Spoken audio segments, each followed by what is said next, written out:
What's up guys, welcome to the Macintosh review. The iPhone X has been available for about a week now, and I really gotta say guys, a lot has changed from the iPhone 8, the iPhone 7, and previous generations of the iPhone. We no longer have a home button, and so in this video I want to show you guys how to actually interact with the device, how to use the iPhone X, all the new gestures, and all of the button combinations you can use. Basically how you can use this new device if you haven't gotten one yet, or if you just got your hands on one. So without further ado, let's jump right into the video. So to make this realistic, I'll start when the device is locked. So there are multiple ways that you can actually interact with your device when it is locked. You can go ahead and raise it to wake it up so the screen will come on then. You can also press the side button to power on the screen as usual. And you can also just tap on the screen, which actually wakes up the device. That's a new gesture right there on the iPhone X, not previously available on the previous devices. Now down here at the bottom we do have a flashlight button. You can 3D touch on that to turn on the flashlight. You can also 3D touch on the camera to jump you right into the camera application. Now to get back to the lock screen, go ahead and swipe up from the bottom. You'll jump right into the lock screen. You can also swipe directly into the camera by swiping right, and you can also swipe into Today View by swiping left, just like that. Now there are multiple ways to actually unlock your device. You can go ahead and swipe up to open with Face ID once you have that set up. You can also go ahead and swipe up and then go ahead and enter your passcode if Face ID does not actually work for you. Now on the iPhone X, 3D Touch still brings up certain options that you can interact with any application, and you can always swipe around as usual, just like the previous versions of iOS. Then once you have an application open, to close it, you're going to go ahead and swipe up from the home bar at the bottom of the screen. Just swipe up and it will close the app just like that, which is the equivalent of pressing the home button. The app switcher has many ways to access it as well. It is brand new on the iPhone X, so to access it you can do a number of things. First off, you can go ahead and swipe up and to the right to get to the app switcher, just like that. You can also swipe up at a 45-degree angle to get directly into the app switcher from the bottom of the screen. You can also swipe up and use 3D touch to open the app switcher, just like that. Or you can just swipe up and pause in the middle of the device and it'll bring up the app switcher as well. Now just like before, you can swipe between apps and click on them just to use them, like on the iPhone 8 and iPhone 7. And now is one of my favorite gestures, comes with actually switching applications. If you swipe directly left or directly right on the bottom here on the home tab, you can get directly in between applications.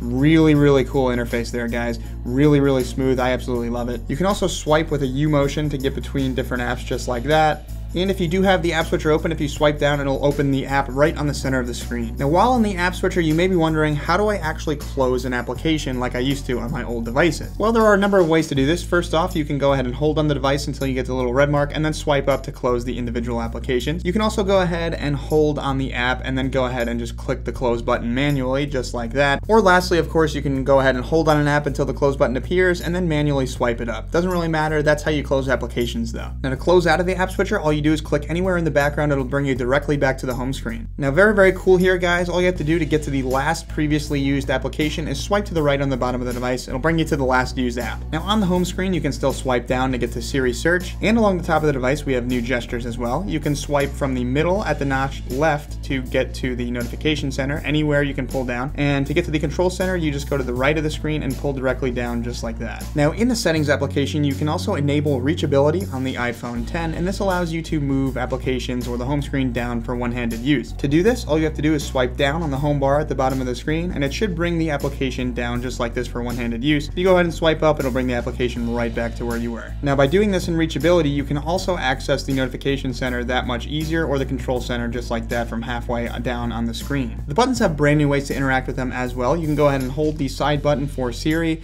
and of course you can also go ahead and just say, "Hey Siri," to bring up Siri. You can also double tap the side button to bring up Apple Pay, just like that. To bring up the shutdown screen, you're going to go ahead and hold the side button and the volume down button together, and it will bring up the power down screen, just like this. Now to take a screenshot, do the same thing, only hold the side button and the volume up button, and it will take a screenshot on your device just like that, so you can edit it. If you do want to reset your device or put it into recovery mode, what you have to do is tap the volume up button and then tap and hold the volume down button while tapping and holding the side button, and that will reset your device. Now you can also scroll to the top of a page just like you could on previous iPhones by just tapping near the notch, and it'll bring you directly to the top of the page. If you are looking to view battery percentage or further carrier information, just swipe down to the control center. It will tell you your exact battery percentage there at the top, along with your carrier and Wi-Fi information, just like the old status bar. Now a lot of the interactions with the iPhone X are still the same as previous devices. The cameras on the front and on the back still work in the same way, except the front camera now supports true depth, and it is to the right of the notch. The SIM card slot actually works the same way, the volume rockers work the same way, and the charging port now works the same way, except the device actually does support wireless charging because it has a glass design. Now there is a speaker up here within the notch, and there is a speaker down here at the bottom of the device as well,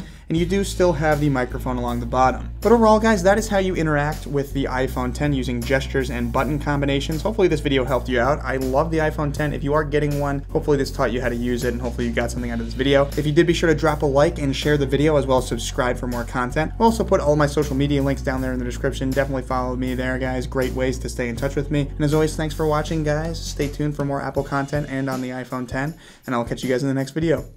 Peace.